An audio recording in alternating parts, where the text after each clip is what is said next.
যে সিসিটিভি ফুটেজটা আপনারা দেখছেন, ওখানে টাকার ব্যাগ নিতে কালো টি শার্ট পরা যে ছেলেটা ছিল সেটা ছিলাম আমি। ওয়েস্টিনের নিচে সাদা সিএফ মোটর বাইকে হেলমেট লাগানো অবস্থায় আমার সাথে কথা বলতেছিলেন একজন উপদেষ্টা।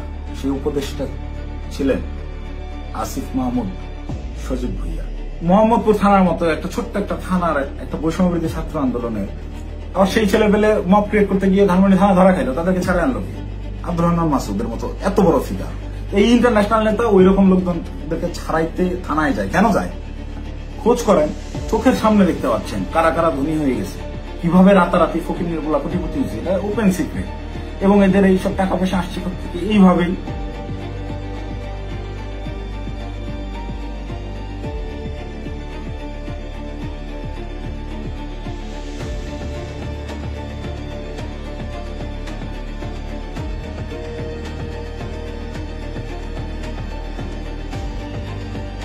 আসসালামু আলাইকুম, আমি জানে আলম অপু। সম্প্রতি গুলশানে বরিশালের এই যে নারী এমপির বাসায় চাঁদাবাজির যে ঘটনার ভিডিও ফুটেজ ভাইরাল হয়েছে, যে সিসিটিভি ফুটেজটা আপনারা দেখছেন, ওখানে টাকার ব্যাগ নিতে কালো টি শার্ট পরা যে ছেলেটা ছিল সেটা ছিলাম আমি। আপনারা এই একটি সিসিটিভি ফুটেজের মাধ্যমেই দেখেছেন যে বৈষম্যবিরোধী ছাত্র আন্দোলনের সমন্বয়করা চাঁদাবাজিতে জড়িত। আপনাদের যে সমন্বয়করা গত বছর আন্দোলনে আপনাদের কাছে মহানায়ক ছিল, তারা হয়ে গেল চাঁদাবাজ। কিন্তু আমার কিছু প্রশ্ন আছে। আপনারা কি জানেন যে এই যে টাকা নেওয়ার যে ফুটেজটা, এটা সকাল 9টা থেকে 10টার ভিতরকার সময়ের মধ্যে, তার ঠিক কয়েক ঘন্টা আগে ভোর 5টার সময় ওই জোনের ডিসি ওসি সবাইকে অবগত করে একদম অফিসিয়াল প্রসেসে আইনিভাবে আইন শৃঙ্খলা বাহিনী অর্থাৎ পুলিশ বাহিনীকে সাথে করে নিয়ে স্বামীর সেই বাসায় আমরা অভিযান চালাই। আপনারা কি জানেন সেই অভিযানে যাওয়ার আগে গুলশানেরই কোনো একটা জায়গায় আমার সাথে উপদেষ্টা আসিফ মাহমুদের কথা হয়? কই নিউজ মিডিয়ায় এত কিছু আসলো, এই 2 মিনিটের সিসিটিভি ফুটেজটাই কেন? আগের রাতের গোটা অভিযানের বিষয়টাকে একদম স্রেফ ধামাচাপা দেওয়া হলো কেন? ভোরবেলার সেই পুলিশ সাথে করে নিয়ে যে অভিযান চালানো হয়, 5টা থেকে 6টা পর্যন্ত টানা 1 ঘন্টা শাম্মী আহমেদের বাসায় অভিযান চলে, আইন শৃঙ্খলা বাহিনী সহ। গোটা বাসা তন্ন তন্ন করে খোঁজা হয়, কোথাও শাম্মীকে পাওয়া যায় না। কিন্তু বাসা অভিযান চলাকালীন সময়ে প্রত্যেকটা জায়গায় আমরা বুঝতে পারতেছিলাম এখানে শাম্মী ছিল। তার ব্যবহৃত জিনিসপত্র, বেডের পাশে তার ফোন, তার হেডফোন, তার জুতা, এভরিথিং, তার ভ্যানিটি ব্যাগ, সবকিছু একদম স্পষ্ট বোঝা যাচ্ছিল শাম্মী এই জায়গায় ছিল। সামহাও ইনফরমেশন লিক হয়ে গেছে, সে চলে গেছে। তো যেই 2.5 মিনিটের সিসিটিভি ফুটেজ ভাইরাল করে আমাদেরকে রাতারাতি হিরো থেকে একদম ভিলেন বানানো হলো, যারা এই কাজটা করলো তাদের কাছে আমার অনুরোধ থাকবে এবং চ্যালেঞ্জ করব আমি, যদি সৎ সাহস থাকে আগের রাতের সিসিটিভি ফুটেজটা আপনারা ফাঁস করেন, দেখি কে ফোন করছে, কার কলে, কিভাবে শাম্মীর বাসা থেকে বেরোইছে, এবং আইন শৃঙ্খলা বাহিনীর সাথে আমরা যে অভিযানে গেলাম সেখানে আমাদের ভিতর কি কি কথা হয়েছে। আমরা চাঁদাবাজ কিভাবে হলাম? চাঁদাবাজি তো করি নাই। আমাদেরকে পরের দিন সকালবেলা এটা যোগাযোগ রিয়াদের সাথে করছে, রিয়াদের সাথে যোগাযোগ করে রিয়াদকে ডেকে পাঠাইছে তারা। রিয়াদ আমাকে ফোন দেয়, ফোন দিয়ে ডেকে নেয় যে ভাই ওই বাসায় একটু আসতে হবে। তো সে আমাকে প্রাথমিকভাবে জানায় যে শাম্মী যায় নাই, এটা এখনো আমাদের কাছে তথ্য আছে, আমি বাসায় নজরদারি করতেছি, আপনি তাড়াতাড়ি আসেন। আমি ইমার্জেন্সি যাই। যাওয়ার পরে রিয়াদ আমাকে নিয়ে ভিতরে যায় এবং বলে যে ভাই উপর থেকে ডেকে পাঠাইছে বলার পর আমরা ওকে তাহলে চল। আবার যাওয়ার আগে একটু আটকাইলাম যে অন্যরা আসুক। পরে বেশ কয়েকজনকে ফোন দিল রিয়াদ, দিয়ে বলে যে ভাই সবাই ঘুমিয়ে গেছে, কেউ আসতেছে না। তো অগত্যা আমি ওর সাথেই গেল।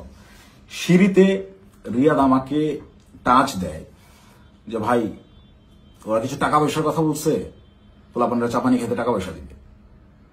তা আমি স্বাভাবিকভাবেই মাইন্ডসেট করে নিছি, আমরা রাতে যে কজন আসছিল আর পুলিশ সব মিলে সর্বোচ্চ 40 জন হবে।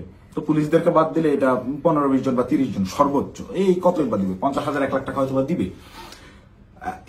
এইটা একদম নর্মাল থট থেকে ভাবছি। এই ভেবেই আমি ওর সাথে ভিতরে যাই। ও আমাকে বলে দিছে যে আমি বলছি যে আমি ভাই এগুলা আমার মন সাইদের, আমি কথাবার্তা বলতে পারি না। বলে আপনার কথা বলতে হবে না, আপনি রাতে খুব ভালো রোল প্লে করছেন, আপনারা ওরা ভয় পাবে। আপনি যেভাবে সব জায়গায় খোঁজাখুঁজি করছেন, চিল্লাচিল্লি করছেন, আপনারা ওরা ভয় পাবে। আপনার ফেসটা খালি দরকার, আপনি খালি আমার সাথে তাল মেলাবেন, বাকিটা আমি দেখবো।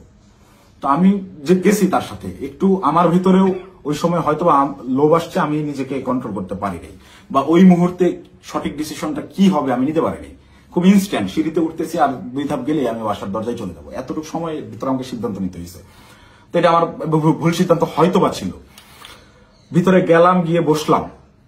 বসার পরেই ওই স্বামীর হাজবেন্ড এসে 5 লাখ টাকার অফার করে যে আমি তোমাদেরকে 5 লাখ টাকা দিচ্ছি, তোমরা যারা ছিলে তোমরা চা পানি খায়ও, আমরা শান্তিপ্রিয় মানুষ, আমি সারা জীবন চাকরি করছি, কোনো রাজনীতি করি নাই, চাকরির রিটায়ারমেন্ট শেষে এখানে আছি, রেস্ট করতেছি, এই বয়সে এসে আমাদেরকে আর তোমরা হয়রানি করিও না, আমি কোনো রাজনীতির মধ্যে নাই, তো আমাদেরকে একটু শান্তিতে থাকতে দাও। এবং উনি আরো একটা প্রশ্ন করেন যে আমাদের তথ্য তোমাদেরকে কে দিছে, তোমরা কিভাবে জানলা যে আমরা এখানে আছি।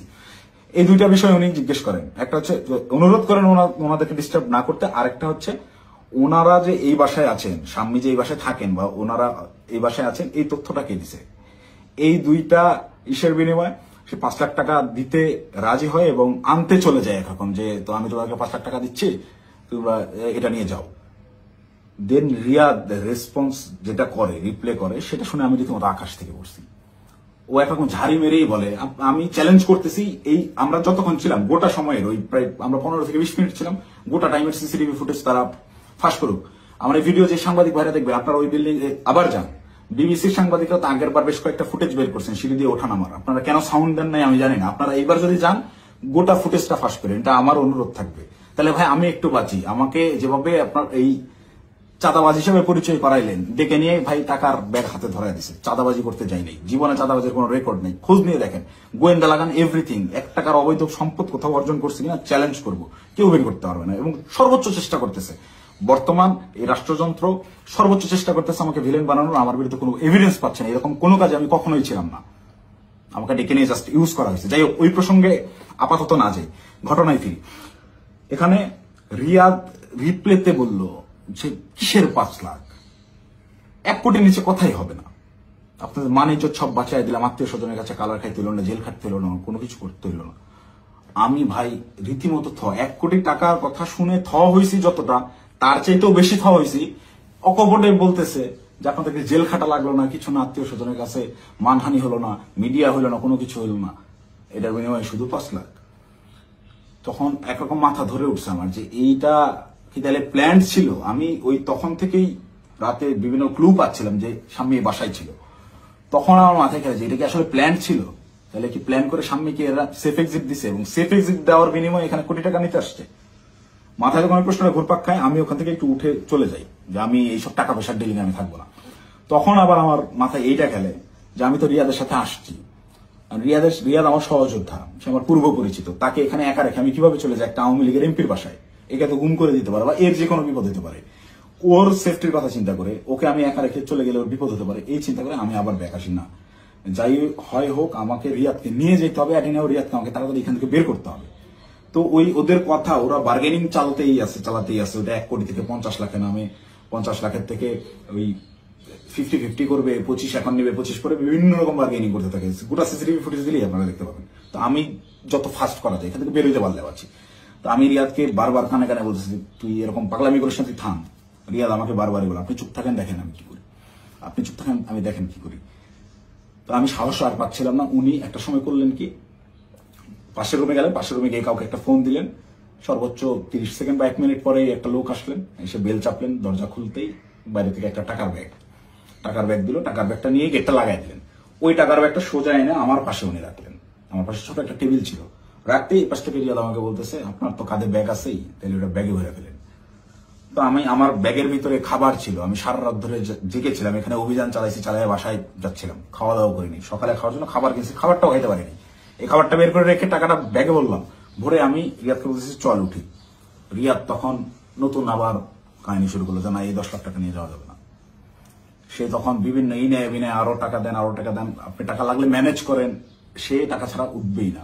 তাকে একরকম অনুরোধ করে আমি এই জায়গা থেকে তুললি যে ভাই তুই আর ঝামেলা বাড়াইস না, তুই চল, আর তুই যদি বেশি ঝামেলা করিস তাহলে আমি এই টাকার ব্যাগও ফেলাই, আমি চলে যাই, তুই একা হ্যান্ডেল করবি। কারণ এখানে টাকা পয়সা এরকম তুই কোটি টাকা নিবি এটা আমাকে বললাম না। এটা যদিও আমি বাইরে এসে বলছি লাস্টের লাইনটা।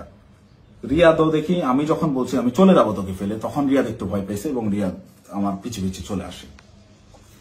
তো বাইরে আসার পরে রিয়াদ আমার সাথে একরকম প্রচন্ড রাগারাগি শুরু করে যে ধরেন আপনি কি পাগল নাকি, আপনার জন্য হইলো না, আপনি মাত্র 10 লাখ টাকা নিয়ে চলে আসলেন কেন।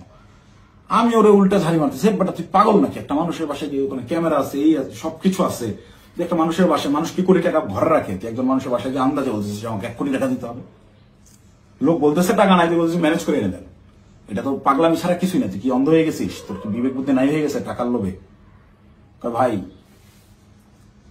ভাই তো আমার 1 কোটির কথাই বলে দিছে। আমি মানে প্রশ্ন যে করব কোন ভাই, এটা প্রশ্ন করার আগে দেখি রিয়াদের চোখ মুখ শুকায় গেছে। মানে সেও আতঙ্কিত, তাকে 1 কোটির কথা বলে দেওয়া হয়েছে। এই 1 কোটি কেন আনা হইলো না, বা আমি যে বাধাগ্রস্ত করছি আমার জন্য সে 1 কোটি আনতে পারলো না, এটার জন্য সে আমার উপরে বিরক্ত এবং সে নিজেও নার্ভাস। রিয়াদের চোখে মুখেও দেখি চিন্তার ছাপ। পরে আমি বললাম কোন ভাই, কখন বললো তোরে, কার সাথে কথা বলছিস আমি যাওয়ার পরে। বলছে রাতে কোন ভাই আসছিল দেখেন নাই। তখন আমি 30 সেকেন্ডের মধ্যে চুপ করে থাকি, ভাবতে থাকি। যখন রাতে কোন ভাই আসছিল এইটার সমীকরণটা আমার মাথায় মেলে এবং রিয়াদকে আমি বলি যে ভাইয়ের সাথে কথা বলে আসলাম তুই কি সেই ভাইয়ের কথা বলতেছিস। রিয়াদ বলে হ্যাঁ। কয় আপনি বুঝতেছেন না ওখানে ক্যামেরা আছে, সবকিছু আছে, সবকিছুর সামনে আমি 1 কোটি টাকার সাহস করতেছি, এটা কি এমনি। তখন আমার কাছে একটু হলেও বিশ্বাসযোগ্য মনে হচ্ছে না আসলে এইটুকু একটা ছেলে ও 1 কোটি টাকা চেয়ে ফেলছে, ক্যামেরা আছে এটা জেনে সহ ও জানে। কিন্তু এই বাসায় আমরা 3-4 ঘন্টা আগেও পুলিশ সহ অভিযান চালাই গেছি, বাসার কোথায় কি আছে সব জানা। ও খুব ভালো মতো জানে এখানে সিসিটিভি ক্যামেরা আছে, সব রেকর্ড হচ্ছে। তারপর ও বিন্দু পরিমাণ ভয় ছাড়া ও অকপটে 1 কোটি টাকা চেয়ে ফেলছে। তাহলে অবশ্যই ওর কথার কিছুটা হইলেও সত্যতা আছে, ওর পেছনে ওই রকম ব্যাকআপ আছে। তো আমি একরকম মন খারাপ করে চলে যাচ্ছি, আমার মাথায় কিছু কাজ করতেছে না। তো রিয়াদ আমাকে জোর করে টেনে রিক্সায় তুলে ওই টাকার ব্যাগ সহ ঢাকার বিভিন্ন জায়গায় ঘোরাঘুরি করতে গেছে। আমাকে বিভিন্নভাবে কনভিন্স করতে থাকে ভাই উনি তো বলছে। আমি নেমে আসার পরেও রিয়াদ গেটে ছিল, ওদের সাথে বার্গেনিং করে আসছে, 2 দিন সময় দিয়ে আসছে যে 2 দিন পর আমরা আবার আসবো, এটা বলে আসছে। তো আমাকে বলতেছে ভাই ওনাকে 2 দিন সময় দিয়ে আসছি, 2 দিন পরে কিন্তু আসতে হবে, আমাদেরকে টাকা তুলতে হবে। আমি ওর কথা বাড়াইলাম না, বললাম দেখা যাবে। আমি খালি চাচ্ছিলাম এখান থেকে আমি কাটতে পারলে পারছি, আমি কিসের মধ্যে পড়ে গেছি। এই ভাবে রিয়াদ চলে গেল ওখান থেকে ওই ওর বাসার দিকে। খুব সম্ভবত এটা মধ্যবাড্ডা বৈঠাখালী নামের একটা জায়গায় যাবে, সেই জন্য একটা সিএনজি নিল এবং আমাকে ছেড়ে দিল। আমি আমার মতো চলে গেলাম এবং যাওয়ার সময় আমি ওকে জিজ্ঞেস করলাম তুই টাকাগুলা কি করবি। ও বলছে ভাই পোলাপান যেগুলো আসছে পোলাপানকে দিতে হবে, তারপর ওই বাকি টাকাও তুলতে হবে, সব টাকা একসাথে তুলে তারপরে তো এটা ভাগাভাগির হিসাব। আমরা টাকাই তো তুলতে পারলাম না, এটা তো যা দিচ্ছে এটা তো আজকের পোলাপানেরই খরচ, পোলাপানের চাপানি খেতে দিচ্ছে। দেন আমি একটু চিন্তায় পড়লাম, তারপর আমি বললাম তাহলে পোলাপানদের দিয়ে দিস। ও বলছে ওকে, বিকালবেলা ইনশাল্লাহ এটা ভাগাভাগি করব, আপনাকে ফোন দিয়ে জানাবো। তো বিকালে আমি এর মধ্যে আমি বেশ কয়েকজনের সাথে রাতে যারা ছিল তাদের বেশ কয়েকজনের সাথে যোগাযোগ করি এবং তাদের কথাবার্তা আমি সরাসরি স্বীকার করি নাই বা বলি নাই যে রিয়াদ এরকম করছে। তাদেরকে আমি বিভিন্নভাবে ঘটনাটা সম্পর্কে অবগত করার চেষ্টা করি যে তোর এরকম কিছু হয়েছে কিনা বা রিয়াদ কোনো টাকা পয়সা দিয়েছে কিনা। তো সবাই অস্বীকার করতেছে, মানে যারা আসছিল এই অভিযানটা চালাইতে তারা কেউ এই বিষয়ে অবগতই না।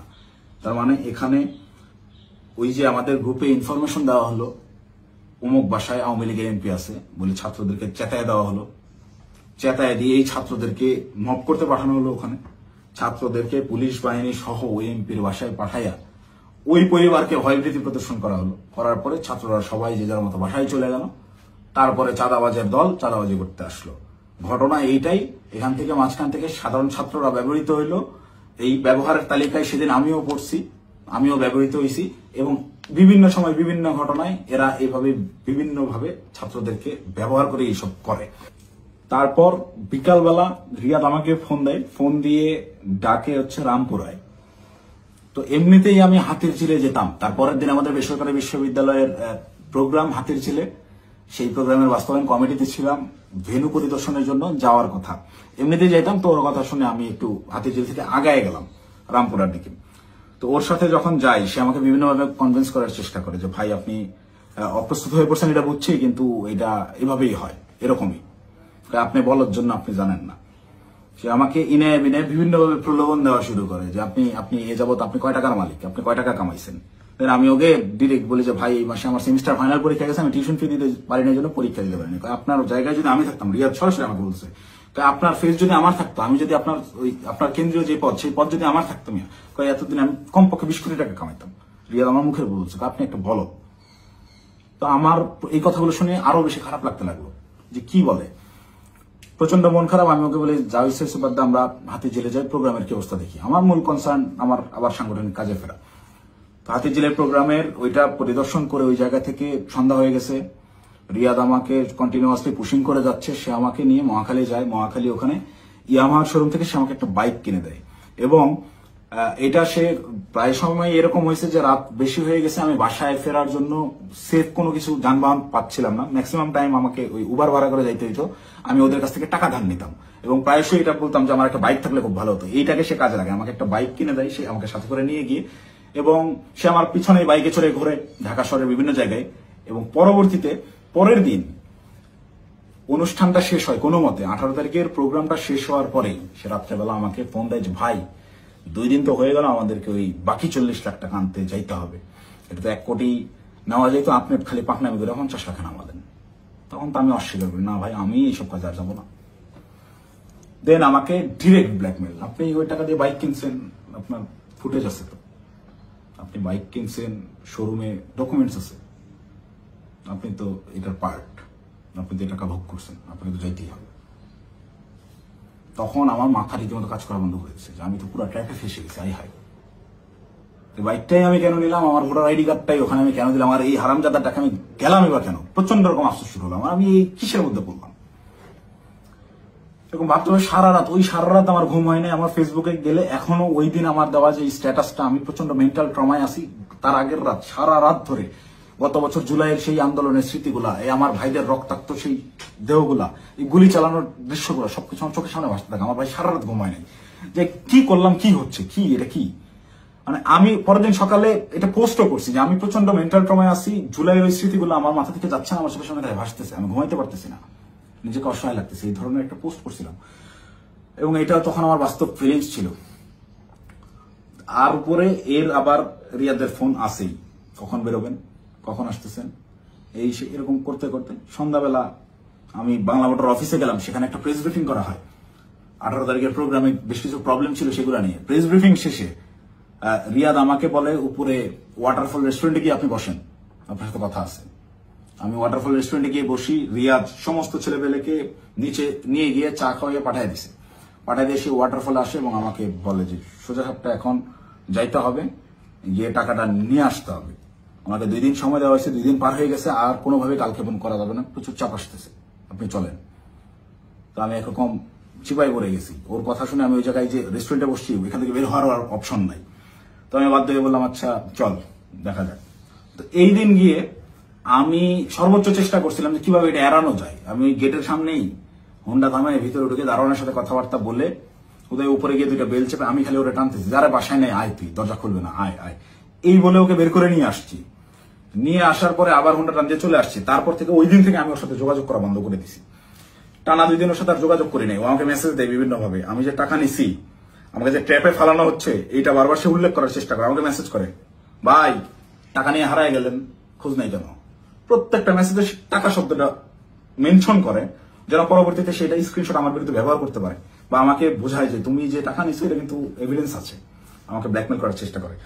তো আমি রিয়াদের মেসেজ রেসপন্স করা অফ করে দিলাম একটা সময়। এবং যখন দেখলাম আমি ট্র্যাপে ফেসে গেছি এবং ওরা যা বলে আমাকে তাই করতে হবে, তখন আমি রিয়াদের সাথে সম্পূর্ণরূপে যোগাযোগ করা বন্ধ করে দিই এবং রিয়াদকে বলি তুই যদি আমাকে এইগুলা নিয়ে চাপ দিস তাহলে আমি কিন্তু সমস্ত কিছু ফাঁস করে দেবো এবং ওই বাসায় তুই যদি আরেকবার যাস, আমি এখনই ওই বাসার লোককে ফোন দিব, সে যেন থানায় বলে রাখে, পুলিশ দিয়ে তোদের যেন ধরায় দেয়, অথবা এই সিসিটিভি ফুটেজ যেন ফাঁস করে দেয়, আমার যা হবে হবে, তোদের এইসব আমি আর মানতে পারতেছি না। দেন রিয়াদও ভয় পেয়ে যায়, একরকম ও আমাকে থ্রেট মনে করা শুরু করে। ও দেখে রিয়াদ আর ভয় আমার সাথে যোগাযোগ করতেছে না। এবং সর্বশেষ যে ঘটনাটা ঘটে, রিয়াদ যেদিন ধরা খায় সেই দিন সে আমাকে না জানায় গেছে, সে আমাকে থ্রেট মনে করা শুরু করে। এবং এইটা সে তার উপর লেভেলের যে ভাইরা আছে, যে ভাইরা তাকে নিয়ন্ত্রণ করে, সেই ভাইদেরকে সে জানায় যে অপু এটা পজিটিভলি নেয় নাই, প্রচুর সমস্যা করতেছে। আর আসলে পজিটিভলি নেওয়ার মতো না, এই এক্সপিরিয়েন্স আমার লাইফে ফার্স্ট টাইম। তো রিয়াদ ওই দিন যে গেল আমাকে সম্পূর্ণরূপে না জানায়, এবং আমার কোনো আগ্রহ ছিল না, আমি ওইটাতে যাইও নাই, এবং আমি যাব না জন্যই, ওদের এই ট্র্যাপে আমি আর ইউজ হব না জন্য প্রচন্ড রাগে ক্ষোভে আমি একরকম ওই ফোন টোন সব অফ করে একটু সাইলেন্ট হয়ে যাই, যে আমাকে যেন না পায়। আমার ভালোই লাগতেছে না, আমার বিবেকের তাড়নায় আমার মন চাচ্ছিল আত্মহত্যা করি। মানে আমার কিছু করার নাই, ওরা ব্ল্যাকমেল করা শুরু করছে, আপনি হুন্ডা কিনছেন, এই করছেন সেই করছেন।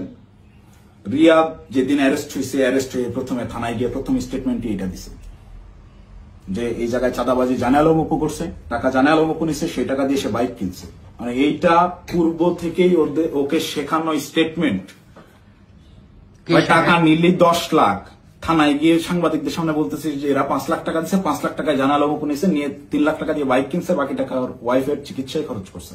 মুখস্থ বয়ান বলে দিবি, তুই কি জানোস আমার ওয়াইফ অসুস্থ কিনা? আন্দাজে একটা কথা যে বলে দিল, আমার ওয়াইফের গত 6 মাসে ওইরকম মেজর কোনো অসুস্থতা আসে নাই যে যার জন্য মেডিকেলে টাকা দিতে হবে। যাই হোক, রিয়াদ অ্যারেস্ট হয়ে থানায় গিয়ে যখন প্রথম স্টেটমেন্টটাই আমার বিরুদ্ধে দিল, এবং ওই জিনিসগুলো যখন আমি দেখলাম যে আমার সিসিটিভি ফুটেজ ভাইরাল করা হয়েছে, এবং রিয়াদ রিমান্ডে তো গেল পরে, আমি রিমান্ডে যাওয়ার পরে স্টেটমেন্ট দিলেও আমি বলতে পারতাম যে সে নির্যাতনের ঠেলায় হয়তোবা নিজে বাঁচার জন্য দোষ আমার উপর পার করেছে, তা না, সে অ্যারেস্ট হয়ে থানায় গিয়ে প্রথম স্টেটমেন্ট দিচ্ছে আমার বিরুদ্ধে যে এইগুলো সব জানা আলম অপু করছে।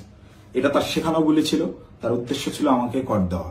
এবং এখন পর্যন্ত রিয়াদের বিষয়টাকে ইচ্ছাকৃতভাবে মিডিয়া ট্রায়ালে রাখা হয়েছে, যতক্ষণ পর্যন্ত আমাকে না ধরতে পারবে, এই সমস্ত দোষ আমার উপরে না চাপাইতে পারবে, ততক্ষণ পর্যন্ত এরা থামাবে না। এরা আমি বাইরে থাকার থ্রেট মনে করতেছে। আমি আসতেছি, যে কোনো সময় আমি অ্যারেস্ট হয়ে যেতে পারি, আমাকে ওই হাসিনার মতো গুম করা হবে। হাসিনা যেভাবে নিয়ে আয়না ঘরে রাখতো মানুষজনকে, কেউ জানতো না, বলতো সে নিজে একা একা হারায় গেছে। আমাকে বলতো যে সে চাঁদাবাজি করছে, করে এখন গা ঢাকা দিছে, কোথায় না কোথায় গিয়ে আছে। তো আমি জানি না আমার আসলে কি অপেক্ষা করতেছে, তবে আমি মহান আল্লাহ তাআলার কাছে শুকরিয়া জ্ঞাপন করতেছি। হয়তোবা জীবনে কোনো একটা ভালো কাজ করছিলাম, যার বিনিময়ে আল্লাহ তাআলা আমাকে ওই দিন ওই জায়গাটায় নেওয়া থেকে বিরত রাখছিলেন। আল্লাহ তাআলা হয়তোবা চান নাই যে আমি ওই পরিমাণ বেইজ্জতি হই, যার কারণে আমাকে নেয় নাই। আমি শুকরিয়া আদায় করি মহান আল্লাহ তাআলার কাছে, আমি চিরকৃতজ্ঞ। যাই হোক, এখন আমি যে কোনো সময় আমাকে আপনারা জেলখানায় দেখতে পারেন, আমার লাশ আপনারা নদীতে ভাসতে দেখতে পারেন, অথবা হঠাৎ করে একদিন টেলিভিশন খুলে দেখবেন যে আমি ওই বসে আছি, আমার সামনে প্রচুর টাকা পয়সা, মদ, তারপর হচ্ছে অস্ত্র দিয়ে আমাকে দেখানো হচ্ছে আমি ঢাকা শহরের সবচেয়ে বড় মাফিয়া ছিলাম, গ্যাংস্টার ছিলাম, আমাকে অ্যারেস্ট করা হয়েছে। এরকম যে কোনো নাটকই সাজানো হইতেই পারে। তো এই নাটকগুলো যদি সাজানো হতে পারে, বা আমাকে এভাবে ফাঁসানো হতে পারে, আমাকে দিয়ে এই কথাগুলো বলানো হতে পারে, তার আগেই সঠিক সত্যটা জাতির উদ্দেশ্যে, জাতিরকে জানানোর জন্য আমার এই ভিডিওটা বানানো। এখন আসি, অনেকেই এই ভিডিও দেখে বলবেন যে ভাই তুই এই 4-5 দিন ধরে চুপচাপ থেকে খুব সুন্দর স্ক্রিপ্ট লিখছিস। অনেকে, আমি যখন পোস্ট করছিলাম যে আমি গোটা বিষয়টা ক্ল্যারিফিকেশন একটা ভিডিও দিব, অনেকেই কমেন্ট করছে যে হ্যাঁ ভাই সময় নেন, সমস্যা নাই, ভালো করে স্ক্রিপ্ট লেখেন, তারপর আইসেন। তো এইখানেও যারা বলবেন যে স্ক্রিপ্ট করা হয়েছে, তাদেরকে আমি বলবো ওই 17 জুলাই 16 জুলাই পার হয়ে রাত 12টার পরে, যখন 17 জুলাই পরে, ওই 17 জুলাই ভোর 4:15 থেকে 30 এই 15 মিনিট সময়, কিংবা 4:10 থেকে 4:30 এই 20 মিনিট, বা আমি যদি আরো 10 মিনিট বাড়াই, 4:10 থেকে 4:40 পর্যন্ত 30 মিনিট আমি বললাম, এই 30 মিনিটের ওই যে গুলশান 2 মোড় পার হয়ে যেই 5 স্টার হোটেলটা, ওয়েস্টিন ইন্টারন্যাশনাল যে হোটেলটা, এই ওয়েস্টিনের নিচে সাদা সিএফ মোটো বাইকে হেলমেট লাগানো অবস্থায় আমার সাথে কথা বলতেছিলেন একজন উপদেষ্টা। সেই উপদেষ্টা ছিলেন আসিফ মাহমুদ সজীব ভুইয়া। আপনাদেরকে চ্যালেঞ্জ করব, আমাকে ভুল প্রমাণ করার আগে আপনারা ওই সিসিটিভি ফুটেজ জাতির সামনে আনবেন, এনে দেখাবেন যে ওই সময় আসলে এরকম কোনো কিছু ঘটে নাই, আমার সাথে আসিফ মাহমুদ সজীব ভুইয়ার কোনো কথাবার্তা হয় নাই, সে ওখানে আসে নাই। একজন উপদেষ্টা ভোর 4টার সময় বাইকে চড়ে হেলমেটে মুখ ঢেকে গুলশানের মতো অভিজাত এলাকায় কি কাজে আসে, এটা আমার জানার কথা না। আমি তো মামুলি পার্সন, তারা তো হাই লেভেলের পার্সন। আর আমার সাথেই কেন কথা বলতে হয় বা কি বা কথা হয়। এবং ওই যে রিয়াদ বললো রাতে যেই ভাই আসছিল, এবার সমীকরণটা আপনারাই মিলাম যে রাতে কোন ভাই আসছিল, কোন ভাইয়ের সাথে আমার কথা হয়েছে এবং কোন ভাইয়ের কথা রিয়াদ ইন্ডিকেট করছে। শুধু ওই ভাই না, আরো যেসব ভাই আছে সব ভাইরাই এটাতে জড়িত এবং এটা ওপেন সিক্রেট।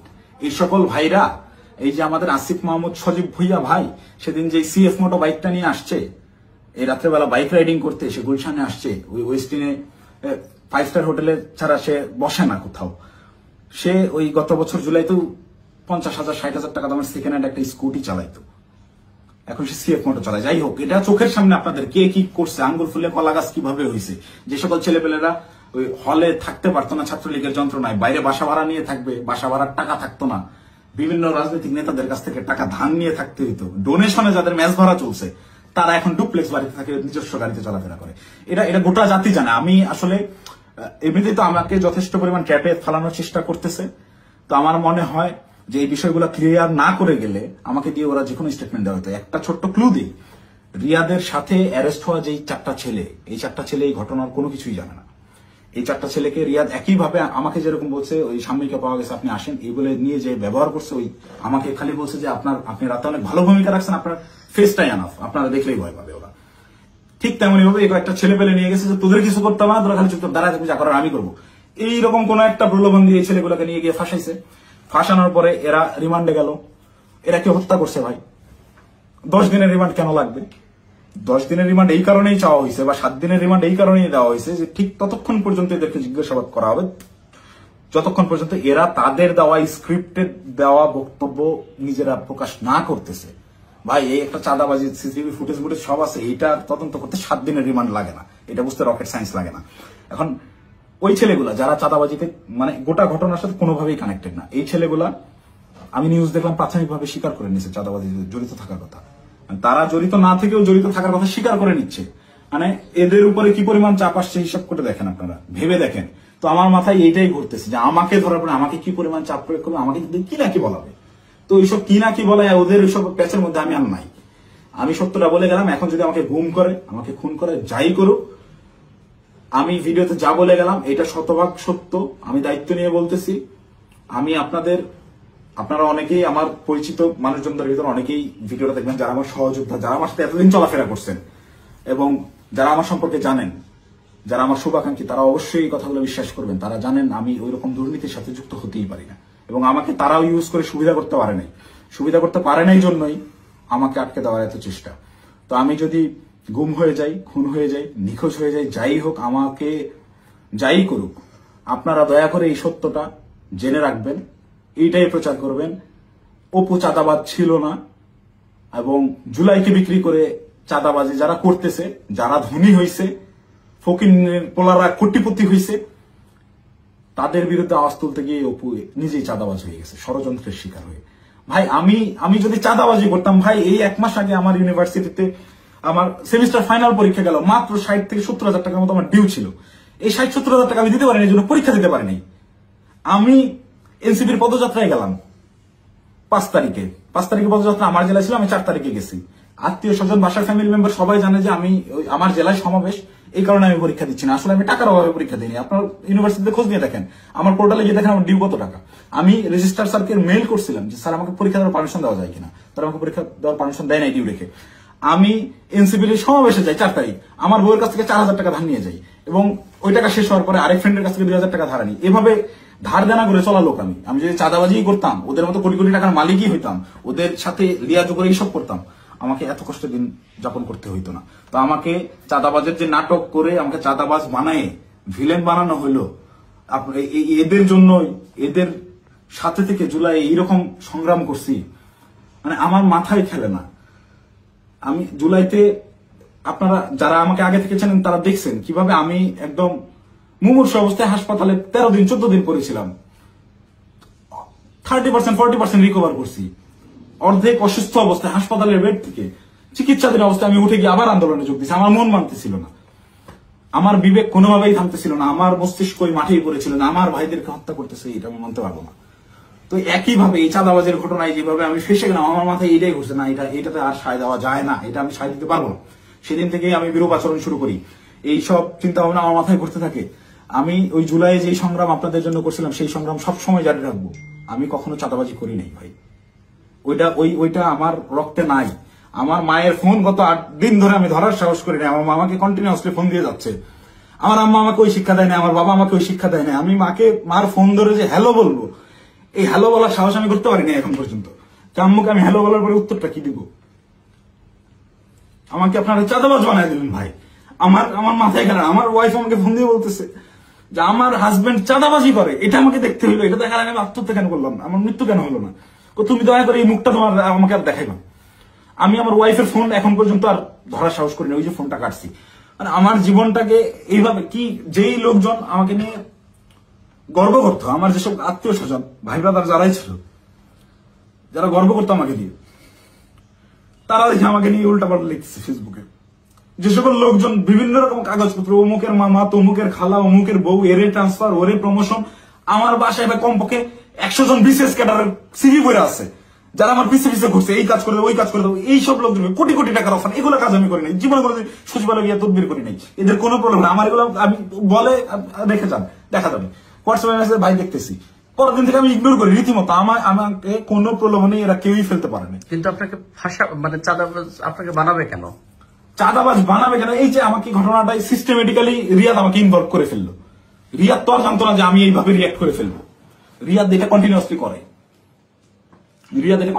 রিয়াদের বিরুদ্ধে প্রচুর অভিযোগ। ওর পেছনে শুধু ওর ওই মাঝরাতের ওই ভাই না, আরো অনেক ভাই জড়িত। ওকে অনেক ভাই শেল্টার দেয়। সেসব ভাইদের সাথে রিয়াদের কত ঘনিষ্ঠ সম্পর্ক, তার ছবি আপনারা দেখছেন। একটা কোলে নিয়ে ছবি তুলে, একটা ঘাড়ে নিয়ে ছবি তুলে। এটা এমনি এমনি না। আমি একজনকে চিনি না, তাকে আমি ঘাড়ে হাত দিয়ে ছবি তুলবো না, নর্মালি পাশে দাঁড়ায় ছবি তুলবো। হ্যাঁ, ব্যাপার আছে অনেক। ছবি তোলার ধরন, কথাবার্তার ধরন, আই কন্ট্যাক্ট, ওইগুলো দেখলে বোঝা যায় কার সাথে কিরকম সম্পর্ক। ফাইনালি এই যে আটকের যে নাটকটা, ভাই দেশে কত কি হয়ে যাচ্ছে। এই সামান্য 10 লাখ টাকার জন্য এত বড় নাটক, এই 4 দিন 5 দিন ধরে মিডিয়ায় এই আর এই, এটা এমনি এমনি না ভাই। এখানে পেছনে রাঘব বোয়ালদেরকে ঢাকার জন্য এই চুনোপুটিদেরকে বলির পাঠা বানানো হয়েছে। এদেরকে আমি হলপ করে বলতে পারি, আমি যতদিন অ্যারেস্ট না হচ্ছি, এই ঘটনায় আমার উপর দোষ চাপানো না হবে, ততক্ষণ পর্যন্ত মিডিয়ার ট্রায়াল থামবে না। যদি আমি এই ভিডিওটা না দিতাম, আমাকে ধরে নিয়ে ভিলেন হিসাবে বানাই দিয়ে গোটা ঘটনা ধামাচাপা দিয়ে দিত। বাট সামহাউ আল্লাহ চাইছেন আমি ওই দিন ওখানে যাই নাই, এবং আমি না যাওয়ার কারণটাও এই সত্যটা জেনে যাওয়া। আমি যখন এই সত্যটা জানছি, তখন থেকেই আমার বিবেকের তাড়নায় আমি একরকম আমার মাথা পাগল হয়ে গেছিল। একবার আমার আত্মহত্যার সিদ্ধান্ত নিচ্ছিলাম, একবার কি করবো ভেবে পাচ্ছিলাম যে আমি কোথায় এসে পড়লাম। এখন এরা আমাদেরকে দিয়ে, এরা আমাদের ছাত্রদেরকে ইউজ করে এইভাবে মব ক্রিয়েট করে চাঁদাবাজি করতেছে। আরে ভাই, এই ছাত্রদের রক্তের উপরে যারা এরা উপদেষ্টা হয়েছে, মানে নর্মাল থিঙ্কিং করেন। আপনি যখন এটা ভাববেন, আপনি ওই দিনগুলো যখন স্মরণ করবেন, আপনার চোখের সামনে একজন গুলি গেছে, রাস্তায় রক্ত পড়ে আছে, রক্তটা আপনার চোখের সামনে ভাসতেছে। এই রক্তের উপর দাঁড়ায় থাকা একজন লোক যখন এই রক্ত যারা ঝরাইছে সেই সকল ছাত্রদেরকেই আবারও ইউজ করে স্বার্থ হাসিল করতেছে, আমি তো মিথ্যা কথা বলতেছি না। খোঁজ করেন, চোখের সামনে দেখতে পাচ্ছেন কারা কারা ধনী হয়ে গেছে, কিভাবে রাতারাতি ফকির বলা কোটিপতি হয়েছে, এটা ওপেন সিক্রেট। এবং এদের এইসব টাকা পয়সা আসছে থেকে এইভাবেই প্রত্যেকটা গ্রুপ। এই যে মোহাম্মদপুর থানায় আহ্বায়কে গ্রেফতার হইল, মোহাম্মদপুর থানার মতো একটা ছোট্ট একটা থানার একটা বৈষম্যবিরোধী ছাত্র আন্দোলনের আহ্বায়ক, যে ভোলা থেকে উঠে আসছে একটা ছেলে, সবাই মাত্র পলিটেকনিক পাশ করে আসছে, অনার্সে ভর্তি হয়েছে, বিএসসি করতে ভর্তি হয়েছে। এই ছেলে ঢাকা ইউনিভার্সিটিতে পড়ুয়া স্টুডেন্টের কাছে 1 কোটি টাকা চাঁদা চাচ্ছে। আর সেই ছেলে পেলে মব ক্রিয়েট করতে গিয়ে ধানমন্ডি থানা ধরা খাইলো, তাদেরকে ছাড়া আনলো কে? আব্দুল হান্নান মাসুদের মতো এত বড় ফিগার। আব্দুল হান্নান মাসুদ তো এখন ইন্টারন্যাশনাল নেতা হয়ে গেছে। সে একটা সেদিন একটু ইসে দেখলাম, সে বলছে আমাকে দেশের সবাই চিনে, ইন্টারন্যাশনাল নেতারাও চিনে, সে ইন্টারন্যাশনাল নেতা হয়ে গেছে। এই ইন্টারন্যাশনাল নেতা ওই রকম লোকজনদেরকে ছাড়াইতে থানায় যায়। কেন যায়? ওই রাব্বি নাম ছিল ছেলেটার, মোহাম্মদপুরের রাব্বি, ওই রাব্বি যদি কট খায় ওই জায়গায়, আব্দুল হান্নান মাসুদের নামটা ফ্যাশ হয়ে যায়। আব্দুল হান্নান মাসুদকে, ওই রাব্বিকে সেভ করতেই হবে, কিচ্ছু করার নাই। সে মিডিয়ার সামনে ওই জায়গায় তোপের মুখে পড়ছে হান্নান মাসুদ, তাও রাব্বিকে ছেড়ে আসে নাই। পুলিশের সাথে নেগোসিয়েশন করে নিয়েই আসছে রাব্বিকে তারা ছাড়বে না। কিন্তু এই ঘটনাটাই আমি তো ধরা ছোঁয়ার বাইরে ছিলাম। রিয়াদকে তারা সেট দিলেও আমি তো বাইরে ছিলাম, যে কোনো মুহূর্তে ফাঁস করতে পারি। এই ভয়ের জায়গা থেকে রিয়াদকেও আর বাঁচায় নাই যে দুইটাকেই আটকাইতে হবে। আমাকে ধরার জন্য সর্বোচ্চ চেষ্টা করতেছে। আমি কতক্ষণ বাইরে থাকবো, কতক্ষণ টিকে থাকবো আমি জানি না। যে কোনো সময় আমার যে কোনো কিছু হয়ে যেতে পারে।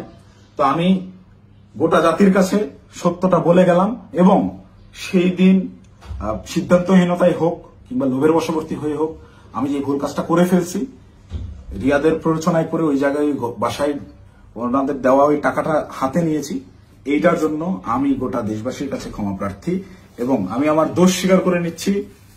এবং আমি প্রচলিত আইন অনুযায়ী, যেহেতু আমার নামে মামলা হয়েছে, আমি বিচার ফেস করতে রাজি আছি।